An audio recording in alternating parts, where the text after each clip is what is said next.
What's up, guys? My name is Zach, and today I am driving a 2009 Porsche Boxster S. Behind me is a 3.4 liter flat six. Down below is a 7-speed automatic transmission.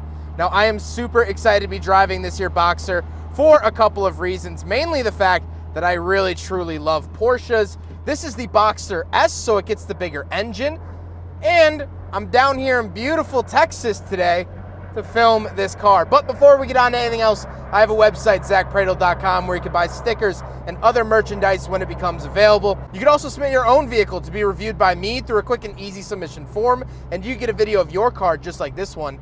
And you could read my behind the scenes blog to see what I'm filming before it comes out on the channel. But let's get back to that flat six that I can't really show you because it's really hard to get to the engine compartment because it is a mid-engine vehicle. So enjoy these nice driving shots. It is new for 2009, it gets direct injection, but I'm just gonna shut up and let the car do the talking. It does have an aftermarket exhaust.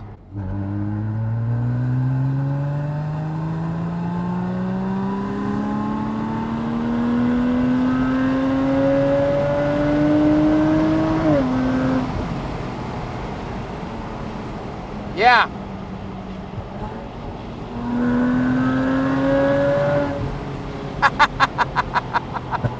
Woo!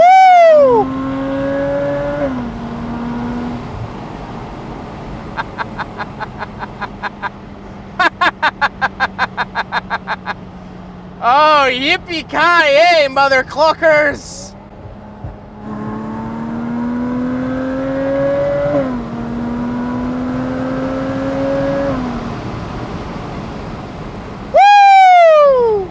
It is an absolute blast to drive. Now, the exhaust on this car really helps out, but man, that flat six delivers such a nice bite. It delivers that great sound, great punch. Am I getting myself in trouble? Not really. It's not that fast of a car. It's not going to shoot you in the chest with a slug. But what it's going to do is deliver a fantastic driving experience. And that's what a Porsche should do. That's what this one absolutely does. I love it. I love it, love it, love it. Like I said, paired to it is a 7-speed PDK. Now, I could try to butcher what PDK stands for. Basically, it's a dual clutch transmission. This was the first year for that, the 7-speed dual clutch PDK, and I love it in this car. It's lightning fast with the shifts, feels great, and honestly, oh, well, now this is new.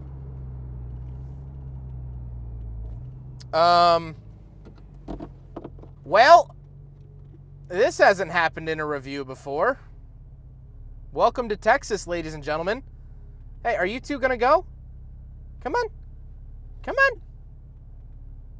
All right, while we wait for the cows, the PDK is a really good transmission. They use it in a lot of their vehicles, and they still use it to this day.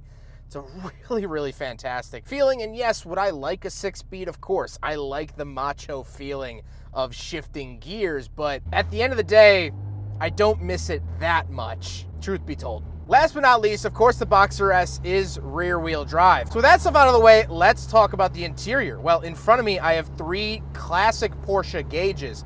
On the left is my speedometer. In the center is the tachometer. Very important that it's in the center, very sporty. And then off to the right, I have my fuel, coolant temperature, and what gear I am in. On the steering wheel, I don't get any forward-facing buttons, very driver-oriented. However, I do get the paddle shifters around the back, which you did see me utilize when we talked about the engine, and I really like that. Off to the left, I do have a climate control vent, as well as my headlight switches, and I do, of course, have the ignition over here. This is very typical Porsche, going way back. Porsche has always done this, except for the 944. I recently drove a Porsche 944. I don't know if that video's out yet, but it had it on the right. So very typical Porsche to have it on the left. Moving on to the door, I have power mirrors, power windows, and my latch to get in and out, as well as my Bose sound system for the Boxster S. And then I have 2 climate control vents in the center with the hazard switch and an aftermarket radio because the radio that came in these wasn't fantastic and the owner wanted Apple CarPlay, so the owner got Apple CarPlay. And then I have all my different climate controls. I do have fan speed, temperature, where to send it, AC max, and all of those fun little things. I do also have a button to raise and lower my rear spoiler, as well as traction control off. And then I have the shifter itself. The shifter looks kind of weird because it is an automatic shifter. It almost has like a space ball, which is kind of interesting. But overall, I like it. Then we do have a tiny little ashtray and cigarette lighter, as well as an openable center console. You'll find USB, aux, and iPod inputs. Definitely showing of the times in 2009. The Porsche Boxster S actually does have cup holders that pop out of the dash. However, I knew that they were going to fail, and they are incredibly flimsy and very, very fragile. And so the Boxster S fails the big freaking bottle test. Now, the seats are decently comfortable. They're not overly sporty. They're not hurting my back. They're not straining me. However, they do have a little bit higher bolsters to hold you in. They feel good. And honestly, pretty run-of-the-mill from Porsche of this era. However, speaking of seats, we don't have any back seats. But what we do have is a trunk. So let's hop around back and talk about that. All right, so around the back of the Porsche Boxster S from 2009, and this is the rear trunk. You actually do get a fair amount of space because the engine is actually down there. So you actually do get some decent trunk space out of the Boxster S. Now I'm gonna close this, come around here and show you the buttons in which to open them, because we do have a frunk as well. So this is for the trunk, that's for the front trunk. However, these buttons are incredibly fragile, so what you should do is not only lift from the front, but push down with the back to keep them from popping out.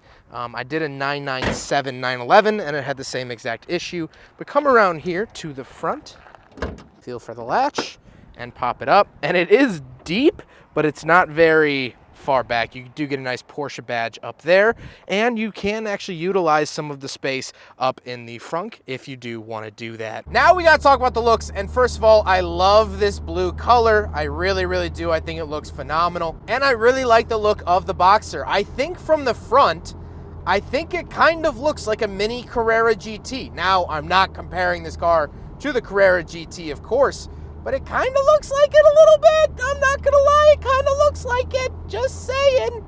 Just saying. I don't know. I really love the look of it. I love the look of almost all Porsches, so I guess that's not any news there. But what do I think finally driving a Porsche Boxster S from 2009? What are my final thoughts? Well, there's only a handful of downsides, and I should have mentioned this earlier, but some of the plastics in here still a little cheap. The trunk release button off to the far left in the driver's side door tends to break a lot. I've driven more Porsches with broken trunk releases than working ones. But I don't give a flying rip about the interior plastics, about trunk buttons, or even lack of rear seats. What I care about is the driving feel. And this is superb. This is the best. It's amazing, it's intoxicating, and you don't have to spend that much money for it. Are Porsches cheap? No, they're not $1 a dozen. But for the Porsche experience, this isn't bad. This isn't bad at all. I love the Porsche 911. It's a fantastic car. And would I take that over this? Of course. But with a big cost benefit of this car, with 80% of the 911 experience, I mean, come on. It's hard to pass up. It's hard to deny. It's hard to say, no thanks. You just can't hate on this car. You just can't. And so, as we come to the end of this video, first of all, a huge thank you to the owner, Brennan, for letting me take out this Boxster S. This has been such a wonderful, wonderful experience. I'm gonna play you out. I'm not gonna do my outro. Hope you guys enjoyed it. I'm just gonna let you listen to this thing and enjoy it. I hope you get a sense of the feeling that I got today, which I don't know if it can be replicated. Headphone users, beware.